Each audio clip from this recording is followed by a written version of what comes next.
My name is Catherine, and I'm a nursing student from UNC, along with these ladies here. Say your name. I'm Gracie, also from UNC. I'm Cassie. And I'm Cindy. So we've split up our time between Stepping Stones and the Stevens Center, Gracie and I have, and it's about 50-50 for each. And Cindy and I have been with the Connections class for the whole semester. We did get to go to Stepping Stones one day, but we've been leading health promotion classes over here and doing physical activity sessions. Working with this population has been eye-opening and a learning experience, but what I learned the most was that they're very interactive. I mean, they might appear abnormal to what you're normally used to, like people at the store, but they're actually really sweet people. They'll come up to you, they want to say hi to you, they generally don't want to do anything to hurt you or harm you. They might look a little bit different than what you're used to. They might speak a little differently, walk a little differently, but they're really nice and they're definitely worth getting to know.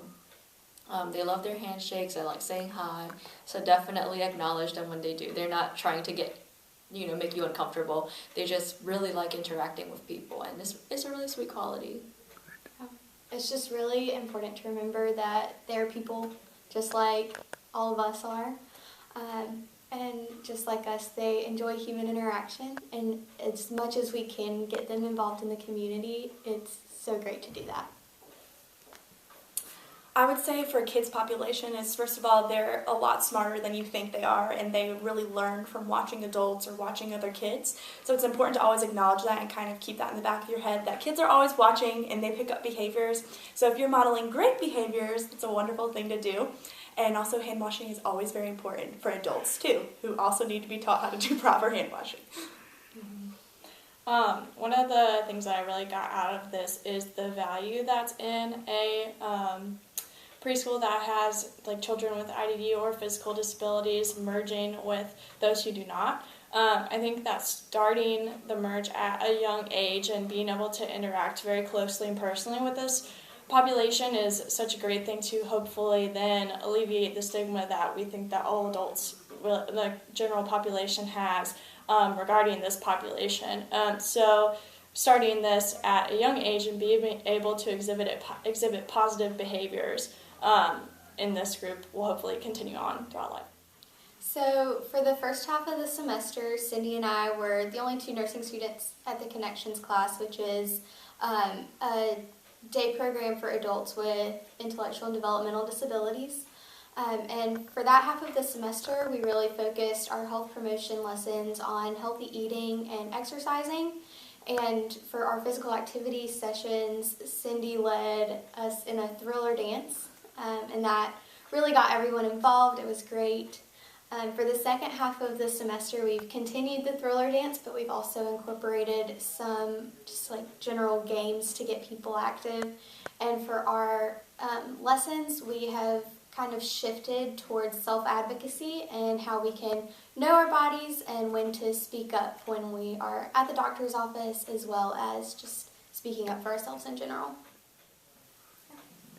And I had grown up in a preschool, in an inclusive preschool, which is a preschool that has students who are both children with IDD and also children without IDD.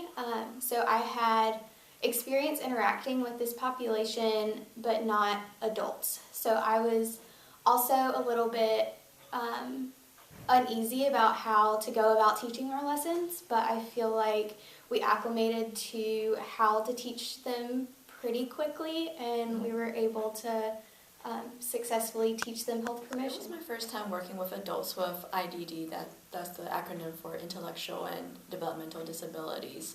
And of course, it was, like I said, it was my first time, so I wasn't sure how things would go, their level of understanding with different vocabulary terms or how much information that they retain. But overall, I learned through like the lessons and interacting with them that they do understand on like a communication level, and sometimes it may be inappropriate to use bigger terms or terms that we might use in our college courses, but we can use more maybe elementary aged or middle school terms with them. So a lot of times if we teach them bigger words, we would break things down. Like we went through words such as asymmetrical and consent, and we talked about words similar to that, like things not being even for asymmetrical or permission for consent. So there was a learning curve in how to interact with them. So we worked at Stepping Stones primarily with the preschool class, which is a class of 3 to 5-year-olds, which is also an all-inclusive daycare. There was one child, I believe, that had autism, and there was also some children with some physical disabilities as well. But really, I had been used to kids and any kids with varying disabilities, so my expectations didn't change other than just how you need to change how to teach them and use a lot more playful intervention. So for the first half of our semester, since about September through mid-October, Gracie and I have been at Stepping Stones preschool, and we have, during our time there, worked on health interventions for the kids. And this also extended to the staff and the parents involved at Stepping Stones. And I was with her throughout the whole time.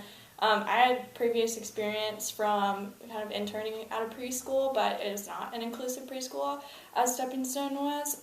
So that was a different experience, having to adjust our teaching styles to accommodate those who, like the child who had autism or the child with physical disability. But I think one of the things that was the big takeaway is all of the kids really enjoyed, the playful hand washing intervention.